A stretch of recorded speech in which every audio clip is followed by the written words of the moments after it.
You're listening to the Weekend Sport Podcast with Jason Payne from News Talk ZB. Tonight, a 10-man Wellington Phoenix side snatched a dramatic 1-1 draw with Melbourne Victory in their top-of-the-table A-League men's football clash at Sky Stadium in the capital. Defender Tim Payne sent off just before half-time for a reckless tackle. Victory banged on the door and eventually busted it down with 10 minutes to go. That basically means they went 1-0 ahead. It looked like they would leave with all 3 points, but there was to be a dramatic twist. Late, very late in the game. The Phoenix have a penalty. We talked about Oscar Van Hattem's impact, and it has come to play again. We don't even know who takes Wellington's penalties. They haven't had one this season yet. This one to secure an unlikely point at the end of a dramatic contest. It is Rufa against Izzo. Out of the fire for Wellington. Alex Rufa, calm from the spot. The Phoenix are level, and it is scarcely believable here in Wellington. But Victory have conceded late again, and the points look like they'll be shared. Which they were indeed. The final also went shortly after that. A 1-1 draw. Captain Alex Rufa scoring an added time equaliser from the penalty spot to ensure the Phoenix stay top of the table at the midway point of the regular season. Giancarlo Italiano, of course, is the coach of this side. He was asked afterwards how big a moment the Alex Rufa penalty right near the end was. Yeah, it was good, but I didn't see it. So I don't watch penalties because I can't handle them. So I was in the corner just, watching the crowd's reaction. So I didn't even know Rich actually took the penalty, to be fair, because I turned around as soon as the penalty was given. He's deeply superstitious, Giancarlo Italiano, who went on to explain that he doesn't watch penalties because about 10 years ago, the club he was then coaching was involved in a penalty shootout, and he had a feeling that one of his players was going to miss.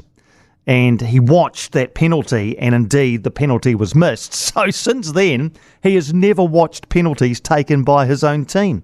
The other thing he said last night, this was before the media conference, was that if his team loses, he throws away the shirt that he was wearing on the sideline. Jeepers, you wouldn't want to be on a bit of a losing streak, would you? You'd run out of clothing. But he hasn't had to throw away too many shirts this season, Giancarlo Italiano. No one has coached the Phoenix more often than Ricki Herbert. He was the club's inaugural head coach, guiding them to 3 finals appearances during 154 matches in charge across the club's first 6 seasons. He was also, of course, head coach of the All Whites as they qualified for and then went unbeaten through the 2010 Football World Cup in South Africa. Ricki Herbert's with us. Thanks for joining us, Ricki. Pretty dramatic stuff in Wellington last night at the end. How did you assess the overall performance from Wellington, though? Yeah, thanks, Jace. Thanks for the opportunity. Yeah, look, I think like most people around the country, I think people were glued behind the TV or sitting in the stadium and, looking forward to a really good competitive fixture. And I think we kind of saw that. I think probably early on, maybe the Phoenix could have come a little bit more at home. I think that their intent was to probably get at the victory and just having that home advantage and those great fans that sit around that stadium. I know that really well too. So, but look, good competitive game. And I think, I guess at the stage leading up to the halfway mark, probably a lot riding on it. I think there's such a long way to go, but with the positioning of the league and where the teams are at and Victory undefeated all the way through, I think it had the context and, a lot of the ingredients to be quite a cagey game, and I think we kind of saw that as the game unfolded. So Tim Payne sent off just before the break. What would the messages have been from the coaching staff at half-time with the Phoenix down to 10 and facing, 45 pretty pressure-filled moments in the second half? Yeah, look, I think the intent was quite clear. Jace, they got everybody behind the ball, and I think they camped really deep and, just trying to limit the spaces and opportunities for Victory to punish them. And, as we all saw, it took probably a little bit of an uncanny deflection off Chapman to go in the back of the net. And, they didn't really, for me, I think, Popovic will be, probably disappointed the ascendancy they had, the numerical advantage, etc. But they didn't really create any clear-cut opportunities, and for me, they didn't really threaten in behind enough. Although the space wasn't there on the majority of times, I think they'll be, disappointed that they couldn't find different avenues to maybe get in behind and punish them a little bit more. What does it say about the heart of the Wellington team at the moment, that they were able to defend for so long, but then when they did concede, they were able to change their mindset to try and get back up the other end and find an equaliser? Yeah, no, I think that's incredibly positive, and I'd like to think, from day one, 2007, that club's really had a hard on the sleeve approach. The coaches that come in sort of post me and all the way up to Chiefy now, that resembles quite strongly right across the group, and it's fantastic to see, actually, Jace.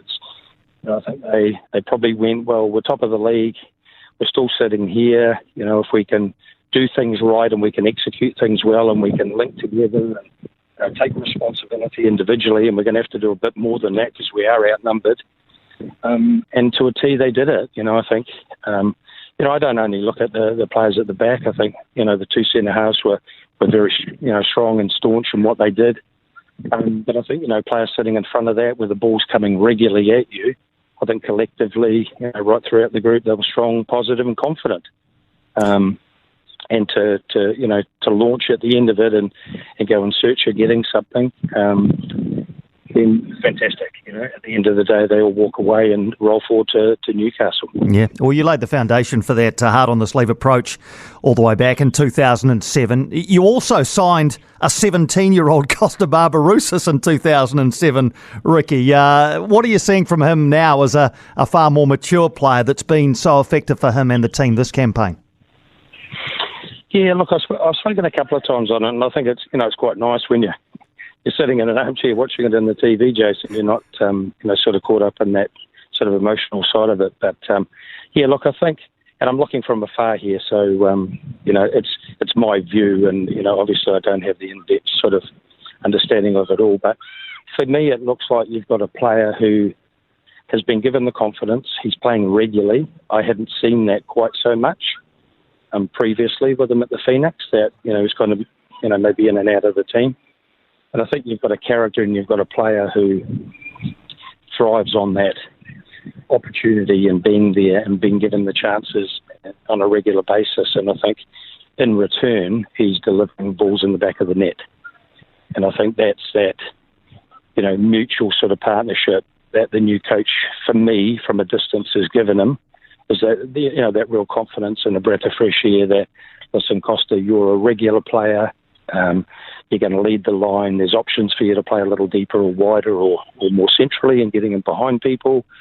But at the end of the day, we need you to score goals, and he's returned that in buckets for them. And the Roofers are a family you know well, of course. Alex Roofer stepping up last night to take the penalty and earn his side a point. How impressed have you been with the development and the leadership of Alex Roofer? Yeah, again, for me, Jose, I think what you're seeing consistency with the players. And again, I don't know, and again, I've said it 100 times, but I'm looking from a distance. But for me, it just seems like the players have been given the confidence, through the coaching staff to go and deliver it on a regular basis. And I think then you're giving the responsibility back to the player to then go and deliver that. And I think that's what we're seeing. Seeing far more consistent performances, right across the board. And yeah, there's going to be some blips and, some times when things don't go right. But I think generally now we're starting to see that real consistency of the Phoenix. And when I look right across the league, I think they quite rightly deserve to be where they are. I mean, there's a number of teams there really struggling and they're not playing well. But Phoenix are. And I think, that's healthy, that's great, and, they're certainly in a good position at this point. I know you've got your academy running. I think I can hear those dozens and dozens of kids running around in the background there. Ricki, how's the academy going? You got some promising youngsters there? Yeah, look, it's been good, Jace. We're up in Hamilton. We've got a residential camp. We finished with the younger group and the younger girls today. And then we've got another group coming in, some older boys coming in on Monday through to next Thursday. So, look, loving it. Hopefully out of the group there'll be a few more All Whites, a few more at the Phoenix, and maybe one or two at a few small clubs. But certainly enjoying it. Strong part of my life still. Fantastic. Great to catch up, Ricki. Thanks for your analysis on this Wellington Phoenix side. Let's hope that they can continue this excellent form. Really appreciate you taking the time for a chat.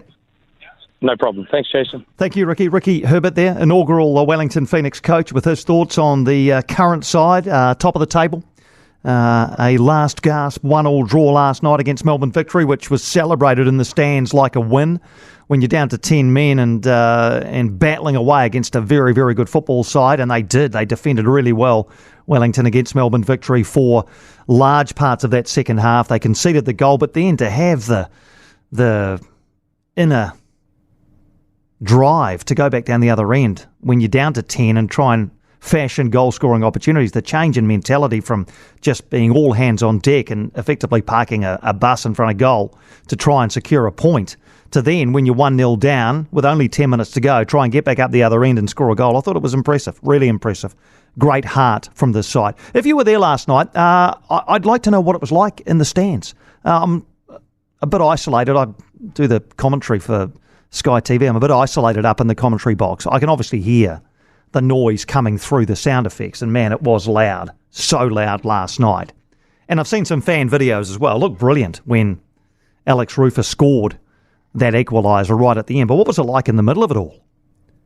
0800 80 10 80. And the other, I don't know if it's an issue, the other thing I'm quite curious about, are you on board the Wellington Phoenix bandwagon? The crowd there last night was loud, really loud. The atmosphere was sensational, but the crowd number was still short of 10,000 people for a top-of-the-table clash. Now, you compare that to the Warriors and the crowds that they were attracting last year and the cut-through they got, not just in Auckland, but across the entire country. The Phoenix are top of the table. So I am genuinely curious, why isn't there the same buzz around the country as there was for the Warriors? Look, I know football's not for everybody. I get that. I totally get it. And that's fine. Not everybody loves or even likes every sport. But I am genuinely intrigued and curious to know if you think the Phoenix themselves, the club, could do any more to give this team what they deserve. And that is more fans in the stands, more eyeballs on them as they look for a very first A-League football title. For more from Weekend Sport with Jason Payne, listen live to News Talk ZB weekends from midday or follow the podcast on iHeartRadio.